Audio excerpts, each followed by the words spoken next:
All right, 7 o'clock. Before we begin our regular meeting, we will have the public hearing for the proposed Dixie Highway Miller Court TOD, commonly known as the Bogart site. This hearing has been continued from July. Our TIF consultant is Bob Rychlicki, who's with us on Zoom. Bob, it's all yours. Thank you, Mayor. Good to see everyone again. As the Mayor indicated, this property or these properties, we started the TIF designation process probably over a year ago due to some technical issues related to the certification of the equalized assessed valuation of Bogart's property. The last public hearing was continued and was continued until today. So prior to this time, all requisite notices were sent out to the taxpayers in the TIF, to the taxing and the convening of the Joint Review Board, and also two newspaper notices, and residents within 750 feet of the TIF were notified.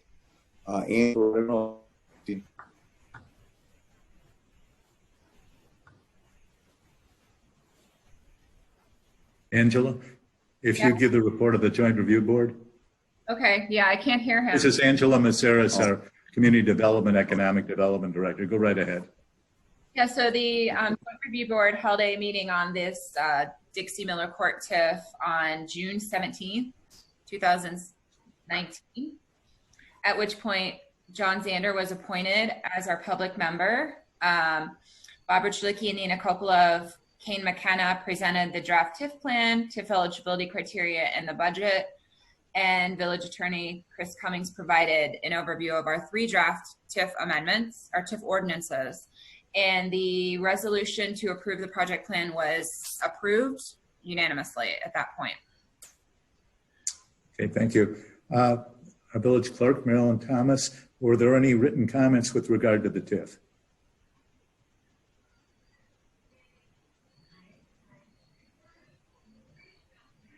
I'm sorry, none were received. Okay, thank you. Bob, Rychlicki, if you'd give the TIF overview and the summary of the TIF plan, please. Thank you. Basically, the TIF plan falls within the purview of the village's downtown master plan and your overall comprehensive plan. The village, I think, became interested in this site, and it's the area that surrounds Bogart's, former Bogart's restaurant. Prior to its acquisition of the property, and then which had been vacant for 9 or 10 years previous to the acquisition. We moved forward with the designation of the TIF in terms of undertaking the process in 2019, and again coming in 2020. The properties are several, 8 buildings basically, which are included. It's a compact group. If we could go to the map, Angela, thank you. Which includes commercial properties along Dixie Highway, as well as several 2 residential properties on Miller Court, and the cleaning facility also on Dixie. So for a total of 8 buildings. The idea behind the TIF was not only to encourage the redevelopment of the vacant Bogart's property, but also to the extent possible utilize the TIF benefits or TIF program for surrounding properties, one of which was vacant, and also fit in with the rest of the TOD downtown, their TOD plan as well. So if we could go, the plan objectives, again, were multiple from the standpoint of encouraging redevelopment of underutilized properties and provide incentives as needed pursuant to the powers under the TIF program. And the idea was mainly to serve as a catalyst, to have the Bogart property redeveloped. That would eliminate a long-term vacant property that was in the downtown area. And again, further the objectives of the village's downtown master plan. If we could keep going, Angela, thank you. So in order to comply with the TIF Act, there are certain requirements, basic requirements. Again, we conform to the village's comprehensive plan. We're greater than 1.5 acres. The village has to qualify with our assistance, made the determination that the area is a conservation area, and that but for the utilization of the TIF, the area as a whole would not be redeveloped. So if we could, Angela, to the next slide. So from the standpoint of the coordination, again, we were in tune or in sync with the downtown master plan. Many of the provisions of the TIF plan provide for following up or implementing some of the goals and objectives of the downtown master plan. Some may apply, some may not apply, but the idea is that would be part and parcel of the larger strategic plan for the Dixie Highway and the downtown area. So if we could keep going. Yes. You can undertake under the TIF Act as necessary and deemed and approved by the village board, can enter into redevelopment agreements, can approve or fund to the extent the TIF dollars are available, site preparation and infrastructure, and also enhance area appearance as it relates to coordination of streetscape and any signage throughout the downtown. We could keep going, Angela. And let's skip this slide. We went over most of this on the previous slide. So again, current and proposed land uses. The current uses are primarily commercial, and again, there's the largest piece that's in the TIF is the vacant Bogarts, and there's some single family residential also included. The idea would be reuse for future would be mixed use, which could include residential, commercial, and retail. Again, similar in character to what the village is embarking on for the rest of the downtown. So at this point, we'll go a little bit into the qualification factors. In order to qualify, we had to make a determination that certain factors are present under the TIF Act. In this case, a conservation area was utilized. The conservation area, again, goes to the majority that 50% or more of the buildings are 35 years old or greater. In this case, all of the buildings are 100%. So we met that threshold, 100% were 35 years old or greater. Then we have to, there's 13 factors identified as conservation area factors. Minimum of 3 are required. And based on our site surveys and review with village staff, we found that 6 of these factors were present. So we had the threshold factor of age, and 6 out of 13 factors were deemed to be present. And we'll go over that quickly. Again, these are 13 factors that are specified in the TIF Act. If we go to the next slide, we'll see the ones that apply to the Dixie Highway Miller Court. We had obsolescence, and that's in part due to the underutilization or vacancy of the Bogarts, but also the age present with many of the other buildings in the area.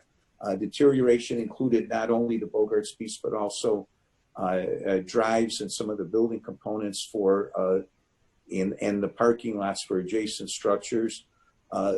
Structures below minimum code, again, because of the size of the Bogarts property in relation to the rest of the TIF, that one kind of stood on its own. Excessive vacancies was also primarily the former restaurant property, but there's also another commercial property on Dixie Highway that met that. Inadequate utilities was reviewed by us and also with the village staff, and that was identified. And last but not least, lack of community planning. And this goes to when the property was original, or properties were originally developed. Again, you know, the 2005 update and the plans that were done subsequent clearly show community planning has been done, but this factor goes to the initial development of the buildings for greater part that were done before many of these plans were in place. So again, we have the minimum 3 factors plus 3 additional factors to qualify. If we could, Angela, the TIF plan, and we're just going to go over summary. It's more of an umbrella document. I mean, this would accompany the village's normal entitlement and planning processes. So this is primarily a finance plan that garners and brings in the incremental taxes that are generated through redevelopment. So the proposed land uses, again, are commercial, retail, residential, mixed use. which are again conformant with the wider plan. The TIF budget, again, is sized. It's more of a modest budget. It's really sized to the character of the area and the fact that there's only the 8 buildings there and about 11 or 12 tax parcels. So that's an outside or upside number, $3,050,000. And again, this would be available as increment is developed for the village to encourage or support redevelopment. The base EAV, and this was really one of the reasons the public hearing had to continue. This was over $1 million. We had to wait for the county to declare the exemption for the Bogart's restaurant. And now you could see that the overall value of the TIF EAV is $573, but buried in there is the fact that the Bogart EAV is zero or close to zero. So the projected EAV as it relates to the plan for development, and this is an estimate, it's going to be dependent on market factors and how much density or uses will be allowed within the area. But it was estimated that there'd be a 2.4 million to 5 million, and that would be the generation of the increment over that base that we see for 2019. And I think there's just one more slide. Oh, this is the budget, the breakout. Now the village has flexibility. Those amounts set forth primarily the not to exceed number on the total, but these individual amounts could be shifted within the line items depending on the market or the actual characteristics of the projects that are undertaken by the village. So again, it's an overall budget. It covers 23 years. It's dependent upon a village board approval and subject to the determination that the project or projects will generate appropriate amounts of increment for the payment of the expenditures. Again, this is similar to many of the TIFs that you've administered or reviewed over the years. And I think now we have one slide. Okay, so today's the day of the public hearing. No action on the TIF would be taken today. You have to wait a minimum, after the public hearing is closed, you have to wait a minimum of 14 days, but no more than 90 days to introduce the ordinances. And there are 3 ordinances, one that approves the plan, one that approves the area, that little square box that we saw in an earlier slide. And the third ordinance would set up the TIF fund, which would be the recipient or receive the TIF taxes annually from Cook County. Once the ordinances are adopted, we file them with the county clerk, and the TIF would be ready to go. So that would conclude our presentation, Mr. Mayor. Thank you, Bob. As our village clerk had said, there have been no public comments. It should be noted there's no one in the audience at the village hall. Any discussion on the part of the village board? If not, I will call the public hearing to a close. Thank you, Bob. Thank you. Good to see everyone. Good night. And now the regular board meeting of September 22nd. Roll call, Mrs. Thomas. Trustee Dawkins. Here. Trustee Purcell. Here. Trustee Washington. Here. Trustee Roman. Here. Trustee Heiferman. Here. Trustee Burnson. Here. President Hofeld. Here. And I should note that, make note of the fact that this meeting is being held by Zoom as allowed by Governor Pritzker's executive order.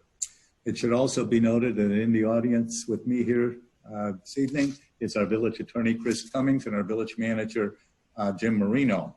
Also on Zoom, as far as village staff is concerned, Napoleon Haney is manning the Zoom cameras. Dennis Bubanek is in the conference room. John Schaefer is on Zoom, and Angela Maceras is also on Zoom. The minutes of September 8th. Any additions or corrections, Trustee Dawkins? None here. Are there any? Trustee Purcell? Nothing. Trustee Washington? Nothing. Trustee Roman? Nothing. Trustee Heiferman? I have nothing. Trustee Burnson? I have nothing. May I have a motion to approve the minutes of September 8th, please? So moved, Burnson. Second, Heiferman. Been moved by trustee Berntsen, seconded by trustee Heiferman. Roll call, please. Trustee, excuse me, Trustee Dawkins. Aye. Trustee Purcell. Aye. Trustee Washington. Aye. Trustee Roman. Aye. Trustee Heiferman. Aye. Trustee Burnson. Aye. The minutes are approved. The claims list in the amount of $283,370.15. Again, trustee Dawkins, comments or questions? No questions. Trustee Purcell. No. Trustee Washington. No questions. Trustee Roman. I have nothing. Trustee Heiferman. I have nothing. And trustee Berntsen. I have nothing. I have a motion to approve the claims list, please. So moved. Purcell. Seconded. Washington. It's been moved by trustee Purcell, seconded by trustee Washington. Roll call, please. Trustee Dawkins. Aye. Trustee Purcell. Aye. Trustee Washington. Aye. Trustee Roman. Aye. Trustee Heiferman. Aye. Trustee Burnson. Aye. The claims list is approved. Of that $283,000 claims list, 2 items comprise better than half of that list. Payment to Burns McDonald, our engineering firm, for the new water supply was $76,000, and our payment to Thorn Creek Sanitary District for treatment of sanitary sewage was $91,000. That was $167,000, 59% of that claims list. Hear from the audience. Again, it should be noted there's no one present here. Comments that have been received. Mrs. Thomas. Yes, I have 2.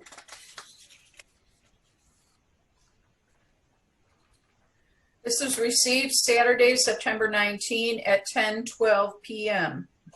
It is after 10 p.m. on Saturday evening, September 19. I can still hear the band from Mama and Me Pizza playing.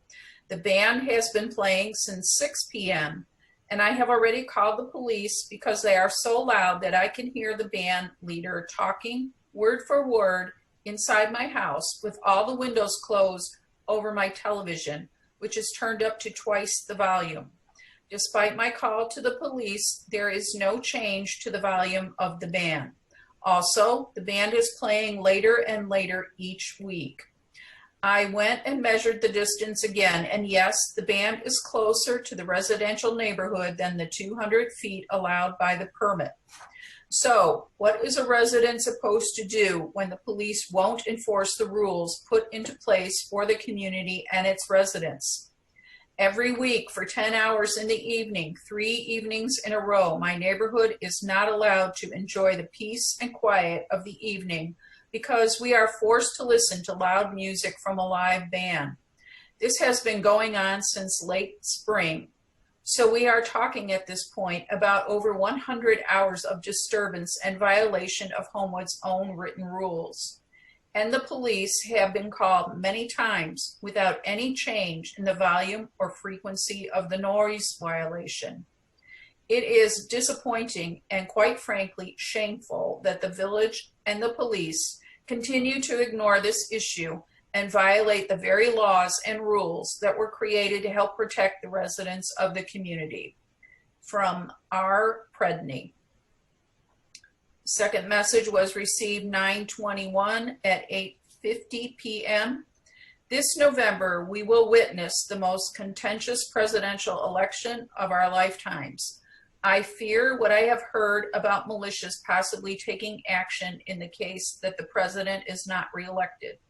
Does the village, and especially our police force, have a contingency plan for the first week of November to prepare for this possibility? The signature is Angus Atkins Trimnell. Thank you. Mr. Marino, if you would please take note of those 2 comments.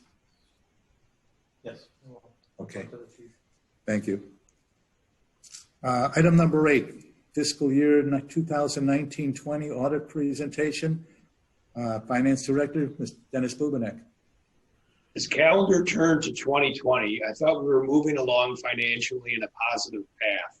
True, we always seem to see our revenue streams under stress, but we figure out through the budget process how to maintain a balance of revenues and expenses. In general, over the past year, The Water Sewer Fund has built up funds to address a major supply change project. We never have much debt, so the debt service funds are in line. The TIF funds took the biggest hit with the 2008 recession, but have found their way back mostly over the past 10 years. The pension funds always want more assets, but we strike the correct balance here with what we can contribute versus the desire for more. Combining this year and last year, we see our general fund finishing with a slight surplus, down last year, but up this year. Along came the coronavirus in March of this year. That was near the end of our April 30, 2020 fiscal year, so tonight's audit doesn't reflect the final effects of how this never-before economic shutdown will affect our books. We certainly made some last-second COVID-19 changes in the 2020-2021 budget that we passed in April. I think 12 months from now, we'll have a greater idea of COVID on our books, and that the likely will be the prime topic of the 4/30/2021 audit presentation. So far, we seem to be weathering the storm fairly well on items such as sales tax, for example. With that, I will turn it over to Don Shaw with the audit firm of Lauterbach and Amon, and he will take us through a presentation of fiscal year end April 30th, 2020 audit. Thank you, Dennis. I first would like to thank Dennis and Amy for all their help in this audit season. I know it's a little strange being, semi-remote, so we appreciate your patience and hard work. I'm first going to go through the annual financial report with you, which is the thicker of the packets you received. And if you turn to page 9, you'll find our Lauterbach and Amon letterhead. This is our independent audit report, in which we gave a clean, unmodified opinion. That's the highest opinion you may receive. It basically states that we found no issues with the numbers as they were presented, and we found no issues in internal controls that would otherwise alter our opinion. Skipping about 3 more pages, you'll find the management discussion analysis on page 12. This provides a summary of how the year performed in narrative form. So if you have questions on any fluctuations from year to year or what the numbers truly mean, this would be where you'd want to go. Your individual fund financial statements would begin on page 27.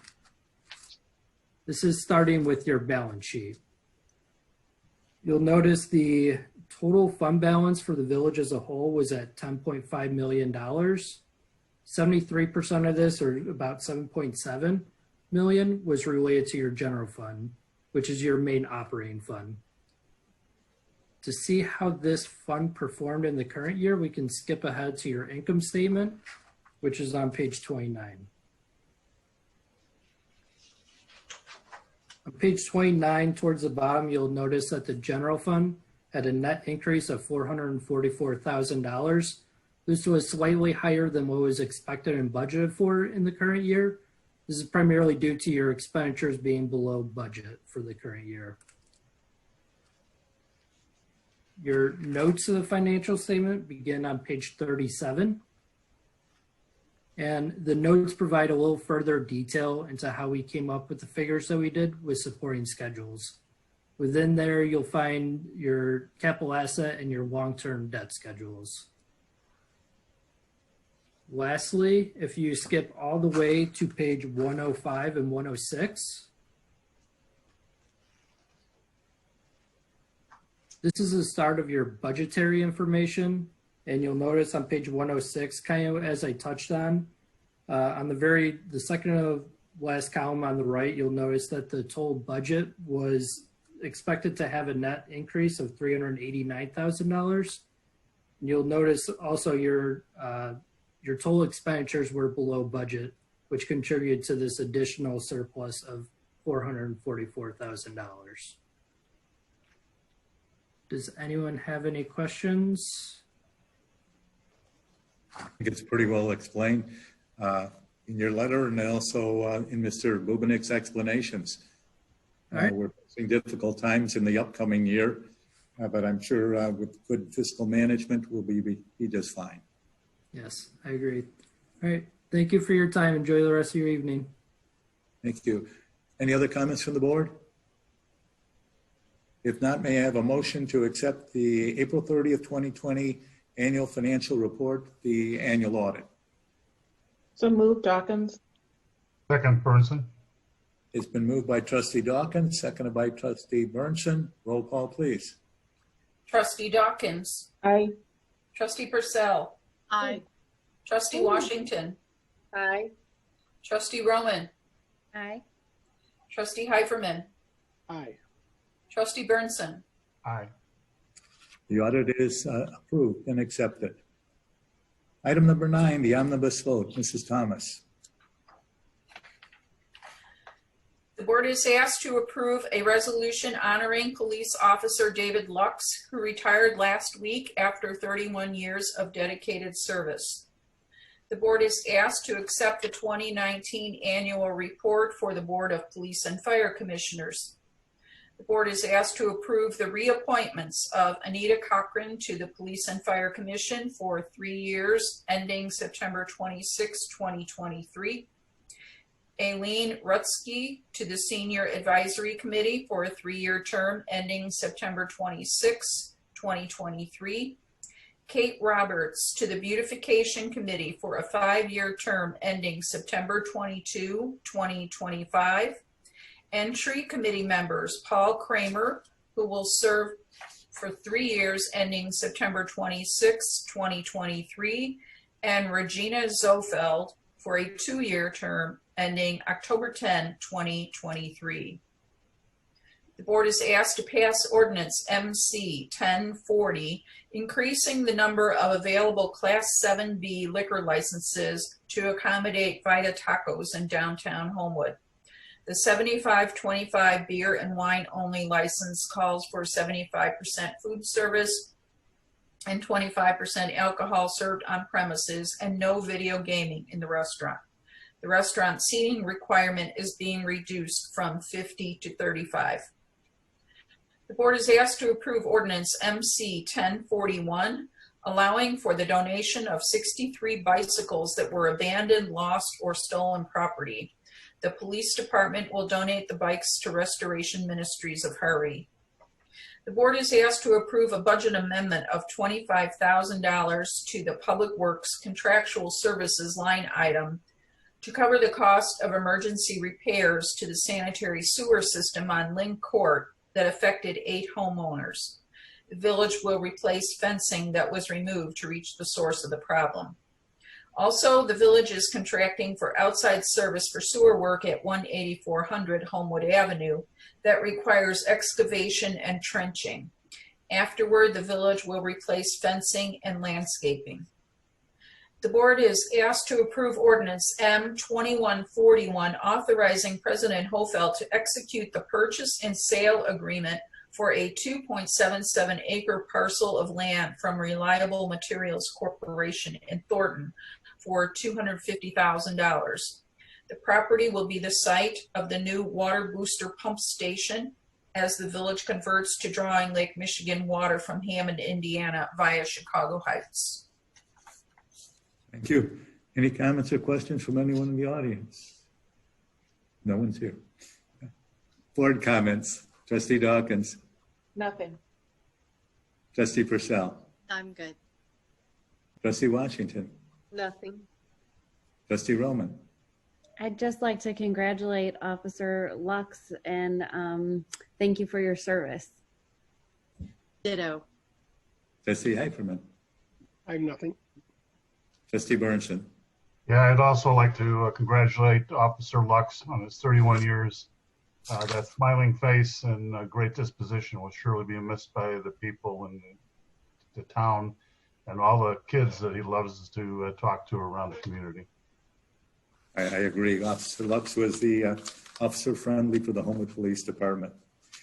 Also, I would like to make mention with regard to item G, the purchase of land from Reliable Materials. Special thanks to John Schaefer, our Public Works Director, who really engineered this. He worked with Reliable. He achieved a very reasonable price, and it's to the benefit of the village of Homewood. So thank you, John. With that, may I have a motion to approve the items on the consent agenda, please? So moved Dawkins. Second, Heiferman. Been moved by trustee Dawkins, seconded by trustee Hyperman. Roll call, please. Trustee Dawkins, Aye. trustee Purcell, Aye. trustee Washington, Aye. trustee Roman, Aye. trustee Heiferman, Aye. trustee Burnson. Aye. The consent agenda is approved. Item number 10, general board discussion. Again, trustee Dawkins. I have nothing. Trustee Purcell. Nothing here. Trustee Washington. Nothing. Trustee Roman. Nothing. Trustee Heiferman. Being aware of a lot of comments that are going around regarding the safety issues on 183rd Street, I continue to encourage our police department to heavily enforce 183rd and Ridge Road, which is also a bit of an issue. I'm also a little unhappy to hear that there's a resident who's having issues with the music for Mama and Me, and he feels, or she feels, I'm not sure, that the code really isn't being enforced. I live a block further away, and I could hear the music loudly. I don't really have an issue with it, but again, it's not right in my backyard. So, but I wouldn't just ignore it. I know that we're not, but I encourage us to address the issue carefully. Thank you. Trustee Burnson. I have nothing. With that, may I have a motion to enter into executive session to discuss pending litigation? May I have a motion, please? So moved. Purcell. I'm sorry, who was it? Purcell? Who made the motion to go into closed session? Me. Trustee Purcell made the motion. May I have a second? Second. Roman. Okay.